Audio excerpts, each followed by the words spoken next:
This is the Modern Vibes on Vibes Radio. Kati ya bangi na tobacco gani inafaa kuwa legal? Funguka hapo roho on #Kwambox&Kev. All right. Decide what you want to do with that now question. We're getting into MJADALA court public opinion, and yesterday mazetu tulijionea drama Findio na drama. Of course, presidential aspirants walikuwa naenda kumit IBC, and what we saw was very, very dramatic. Now we've had we want to speak to some of the presidential aspirants wenye walienda huko, so watuambie exactly what happened, and it wasn't easy. We've got man like Pigeon Odimwengu, who's been on the show before. Pigeon, habari ya asubuhi. Salama sana kwam. Uko fiti? Niko fiti sana. Uko area gani sahi? Sahi niko mtaa Utawala, tunataka kurudi IBC tu sahi. All right. Okay. So Pigeon, usha present mapepa zako jana, kuliendaje? Mimi zangu nilipeleka 26. Unajua 23rd nilikuwa deadline, walikuwa nasema tupeleke papers. Na tumejua sasa pia tunasik interpretation ya law. The process of nomination inaanza 23rd na end on 6. Na kikatiba process inasemekana kwamba you should submit your documents 5 days before your nomination date. Sasa nomination date ina end 6. Sasa Chebukati yali interpret ile 23rd tukiwa Bomas kwamba the deadline ilikuwa ni Monday, hiyo siku alituita 23rd. Sasa ndo natuambia nini na nini unafaa present, na kuambia sasa hiyo ndio unafaa present. But umejua pre-nomination meetings zinakuanga kwamba returning officer anakutana na aspirant. Anaambia cheki kama hizi supporters document mnafaa mweke hapa, mnafaa mfanye so mkizipeleka mnazipeleka na zile requirements. All right. But yes, sasa alikuwa anakuambia hiyo siku, na nakwambia hiyo siku ninafaa submit documents zako hiyo same siku. Yeah. Wow. Kwa hivyo basically alikwambia you're not certified. Au cleared basically. Yeah, mimi nilipeleka zangu by 25th, nilipeleka county kaa 2. Nimejua alisema upeleke kenye uko nao uone kama unaweza jaza baadaye. Mimi nilipeleka kaa 2, hizo zote walichuja kaka kando. Yeah. Kuna tukado walipeleka wakapewa matem kidogo, kwamba mtu alikuwa anaambiwa unapewa paka maybe 27 upeleke kama mtu kama Kigame, Ruben Kigame. Yeah. Yeah, aliambiwa peleke by latest 29th ajaza zilibaki. 29th alikuwa IBC kutoka saa 7 hadi saa 5 usiku. Chebukati kumuona, alafu anamtumia message kwamba you are late. Wow. Now let me ask you, Pigeon, from your experience of running, wanting to be a presidential aspirant or a candidate, is the information from IBC, is it sufficient? Are they communicating properly? You see, the big issue even here is how do they communicate this story of IDs? Muda nakwambia kwamba you need to submit to them a photocopy of ID of 50,000 or 48,000 photocopies of IDs are what? Yeah. When you wonder, this communication is not to the public. So you go to the public, hakuna mzana kubali kukupea idea na kuuliza unapeleka wapi. Instead of the IBC itself was kujenga waambie wazee, these aspirants are required to submit for us photocopies of IDs. And for these and these reasons, they don't do that. So you unaenda kumtaa mtu anakuambia unataka kusonga na ID yangu, unataka kuchukua shamba yangu, nini na nini. Pigeon, uli manage kuget ngapi wewe? Mimi nilikuwa na ID kama 5,000. Wow. 5,000, yeah? Yeah. Is it hard to get them? Is it a massive cost that you incurred? Nini likushinda ku get 48,000?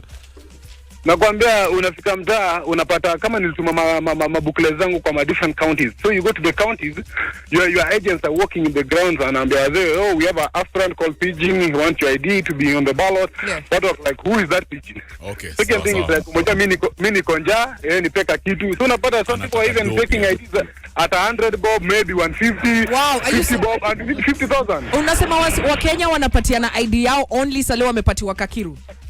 Kakitu ndo kuleka lunch jika nini aduwezi niache hivyo, umejua umetumwa na mkubwa, so many things. Na Mwangi wa Iria alisema kwamba he made some really damning allegations yesterday. Anasema kwamba IBC wanataka tu ikwe a 3-horse race, wanataka candidates watatu. What are your thoughts on this?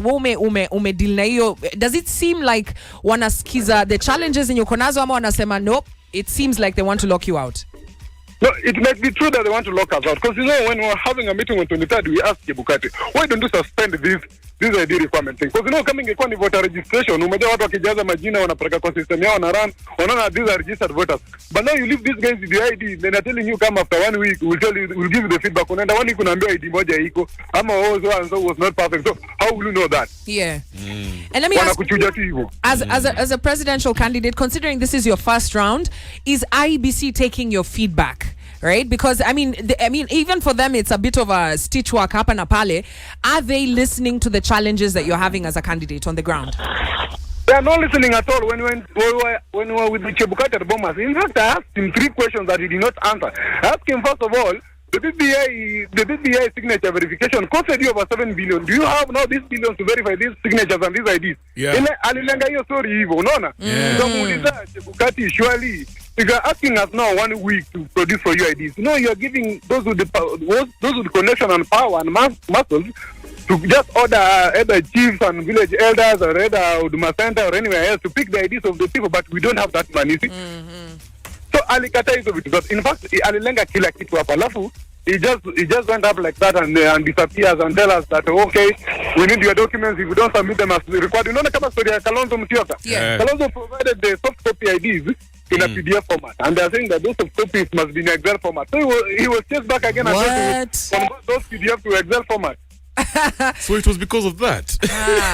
Now you see somebody like Ruben Kigame. Recently, he was having ile sanduku ya high school ile ya kitambo ya mabati with all signatures there, and they refused to take it. We have 3 candidates now who have all the requirement signatures fully, and they have refused to take those candidates. And you realize even independent candidates walichuja watu kulingana na mchujo. Unabaki hao wenye libaki hapa hata wajulikani. Unashinda huyu mtata manager aje kufika hapo. Wale wenye walikuwa naona na manage wote waliwekwa kando. Jana kulikuwa na story fulani kwa gazeti Pigeon, walikuwa nasema hizo ma gadgets, hizo machines za IBC ziko na ma issues, technicalities gani. Do you think as we are approaching this general election 69 days, unadhani run election fiti as per the standards? Ona imagine ati hao wenye wanaenda MCA for verification wanakuwa naambiwa ati certificate yake hizo processiwa ati system imekwama mahali. They want a processing a certificate clearance system tayari imekwama mahali. And we even raise this issue that when you are providing a soft copy ID or a hard copy of ID of a citizen, you know, if Miss is using the fingerprint.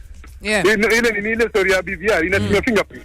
So it's very possible these guys can convert these hard copy IDs into soft copy and extract the fingerprints and put in the BVR system, which is a serious allegation. But they are not ready to answer that.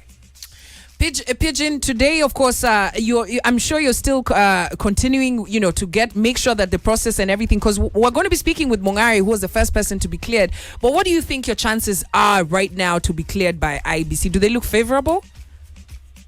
Chances are automatically 0. Even you're going back to IBC for a petition, by 11 we will be there around 20 independent aspirants. Tunawapea petition, alafu tuende kwa court the petition. These stories make sense at all. We want an interpretation of the law. If the deadline of registration is on 6th, then do you use which deadline to call it 5 days? Is it 5 days before the deadline of 6th, or is it 5 days before the start of the process? Because when a deadline is a process, which date becomes the first day or the end day of the 5 days? So we are taking this for a court interpretation, and napia tunapeleka vitu zetu IBC. Well and good. We'll fight for this. But ikitushinda, we'll still unite as independent aspirants behind mtu mmoja mwenye atakuwa amepenya ama wawili, and then we still bring the force that citizens want. I love that. Thank you so much, Pigeon, for your time, and we will be speaking to you hopefully tomorrow to just follow up on what happened. Thank you, Komuka. Thank you. That's Pigeon Odimwengu, who is a presidential aspirant. He's been on the show before. And by the way, you know he's a cobbler by profession. Yeah, I remember he mentioned that to us. And you can hear a young man very, with it, and to explain here exactly what went down. We're trying to get Mwangi Wairia because he had some damning allegations. And also, Mongare, who was the first person, Walter Mongare, who was the first person, or as the media would call him, comedian. Well, he used to be a comedian. He was like Jesus. He used to be a comedian when I was in primary school, guys. Come on. So he was the first one to be cleared. Yeah, he was the first person to be cleared. So we will also get from his perspective, because he clearly met everything. How did he do it? Rebels and reggae heads, start your day the MVP way, where you are the MVP. No negative vibes. Political season, we're counting down towards the election. 69 days. 69 days, yeah. 69 was a very good year.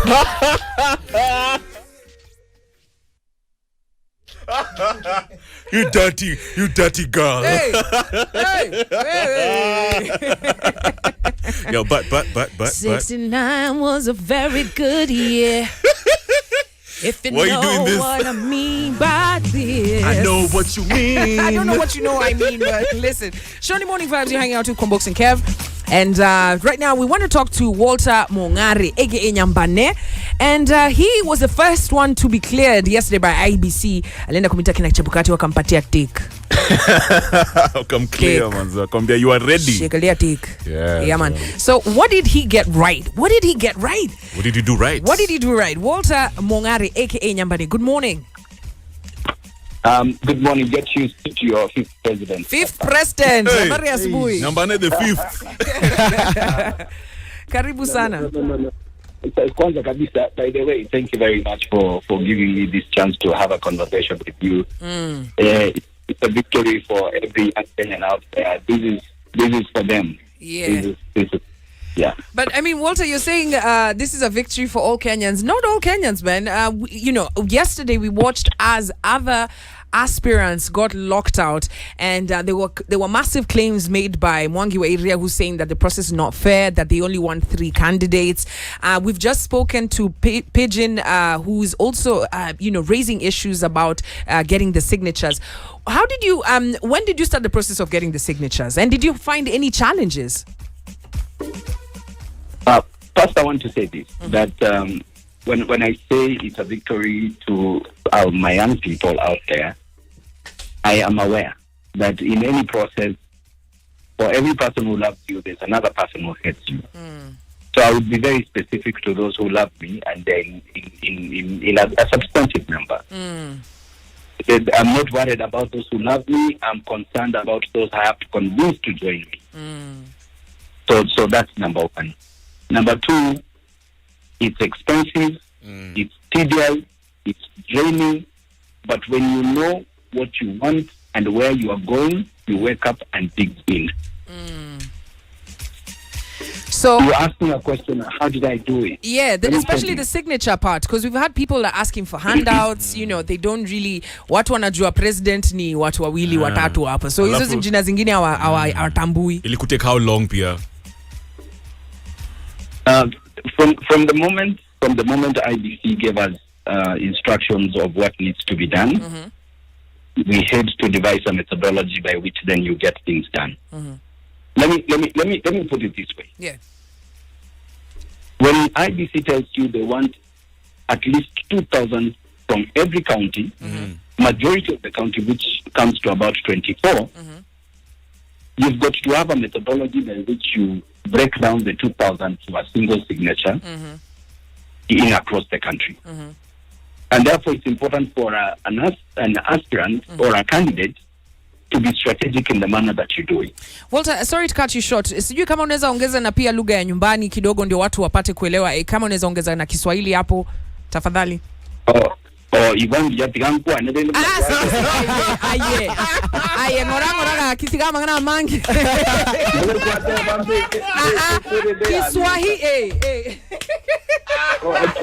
Kiswahili. Nilisikia nikisikia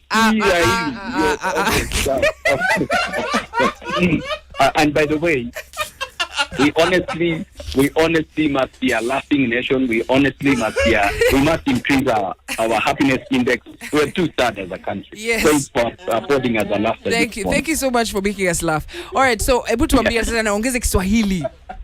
Hakuna shida, nitajaribu sana kuongezea. Na vile nilikuwa nasema mwanzoni kwamba it's not only expensive but inachosha. Yeah. Let me tell you, in a country where kila mtu ako suspicious, ukienda kuomba mtu signature anaona ni kama kwanza unamseti. Exactly. And the person is like, what is in it for me? Yeah. So first we have to convince, 2 we have to sell ourselves, 3 you've got to get the signature. Now, are we saying that this is how the thing should be? I think the law is very clear that one who needs to buy must be a Kenyan citizen by birth, is qualified to stand for election, must be a registered voter, is a holder of a degree from a university, is nominated by a political party or is independent, must meet the moral and ethical requirements under the Leadership and Integrity Act. Yeah. I think that should be it. Yeah. You get? Yeah. That should be it. However, however, just like every institution has its own rules and regulations on how they interpret the expectation, all we needed to do as as Walter Mongare and the Umoja Summit Party was to actually make sure that we go through every line that is an expectation and make sure that we meet it meticulously. So nikuulize Mongare, when we spoke to Pigeon anasema, and you've just also mentioned it, that people are suspicious. Ulikuwa unaenda ground ama wase wako kwa ground? Watu walikuwa nakuitisha handout ama ulikuwa unalenga wasi? Exactly. Kiza watu wamezoeshwa handout, but it's the onus is on us to tell people that once we are done with this, we don't want to give you a handout, but we want to give you a handout. We want to give you a handout. And the handout in our case is, my friend, we need to lift each other from that mentality. But now, I must blame someone here. I must blame those who have gotten used to handouts, and I must blame those who have used ill-gotten money to give us a handout. But I'm very optimistic that the Walter Mongare presidency, my friend, in another 5 years, there will be no beggars in this country. That's actually fair enough. Lakini Walter, kusema ukweli bana, unajua tumekuwa tukiongea hata na Pigeon akasema how this could easily be a scheme by the powers that be to just reduce the amount, I mean the number of presidential candidates. Could you have some from truth? Your perspective? Wewe unaonaje? Mimi nasema hivi. Even if ukiwa na watu kama 40 kwa ballot, na wale watu 40 wote wako determined to be on the ballot, my friends, you will do what Walter Mongare did. You will make sure that you come through everything, and the onus is on us to prove that we are worthy. Lakini Walter, somebody can easily say wewe ulikuwa na do, unajua you had the capability, the capacity. So me as a young man, asiwezani surely, but I really have a desire for leading Kenyans. Don't you think it's my right? As in, simply because I can't afford it, so what he says he make it, as in, isn't that so discriminatory? Let me put it this way, bro. Naomba tuseme hivi na tuongeleshane, yani kama my brother na sisters, hatuwezi wine na hatuwezi sema ni unfair. A process is a process. Unajua kama kitu imeandikwa. So una trust your process ya IBC? Unajua vile mse kwanza amesema ati mimi niko na do. Ningependa sana kumfungulia my bank account kabla aseme niko na do. That's sema ni fact. I'm just, speculating. Ndio nasema so vile vitu, by the way, thanks for blessing me. Don't akwa nazo. So what I'm saying is let us do this and as a people. Akisema let us signature, na unajua kuna powers than you do. Imagine and a letter signature. Now I have another question for you. Let me give you another element that probably majority of us who may not meet the threshold missed out on something. Your supporters must be registered voters. They must be in the register. Now, do you know, on my end as an Umoja Summit Party, what we had to do, we deployed about 100 young people to verify all the data that we had without sleeping. So that sometimes IBC website will go down, we will stay up for 3 hours as we wait for the website to go up, because the day you take that data to them and they enter one number and is not in the register, they it will becomes a problem. not up. So okay? So you're saying a big team is needed for this. Now, quickly, before we run out of time, Walter, we're looking at people like Mwangi wa Iria and many other presidential aspirants who had already started the campaigning, right? Putting out their billboards, started tarmacking, canvassing. But we haven't really seen Mongare, Walter. We haven't seen your billboards. The media is already tagging it and calling it a 2-horse race. And you seem confident that you're going to be the 5th. Do you think that you have ample time? Number 2, is the media being fair in covering all presidential aspirants? Let me answer the easier question. The media has interest, and they will report according to their interest. So that is not a bias. That's a question of interest. Number 2, I have by law complied with what is required. Let me tell you something. The law says campaigns start from 30th May. Anyone who has done a campaign before 30th of May is breaking the law. If I'm going to be a good president for this country, I must start by respecting the law. And that is what, as Walter Mongare and the Umoja Summit Party family have done. We respected the timeline. Yeah. On the aspect of time, imagine we have enough time to get to State House. Yeah. It's enough. 2 months is enough. Okay. Soon we will be rolling out our strategy. Soon we'll be speaking to the people in the manner that we need to speak to them. Soon we will be sharing our vision and our aims and aspirations for the country. Yeah. And we believe that the landscape has changed and the media space has expanded. And therefore, we should be able to reach each and every voter that we need to support us to State House the remaining time. Now, so what I can say is please watch this space. All right. Yeah, Finally, I mean, you've been president before. Yes. Thank you. You've been president before. The dancing president. Okay. The gap-tooth president. Are we going to see, you've called yourself the fifth. Are we going to see a dancing, vibrant president? Funny president. Funny president.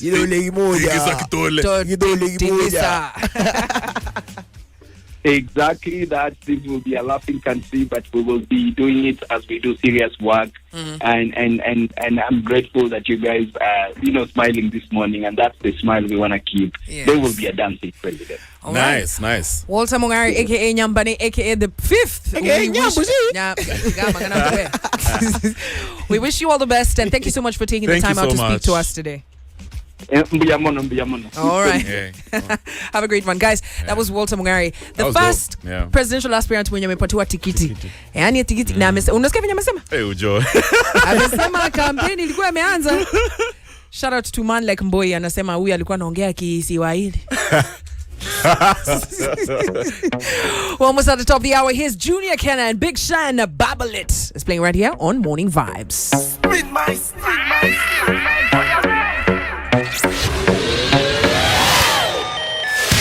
This is the Modern Vibes on Vibes Radio.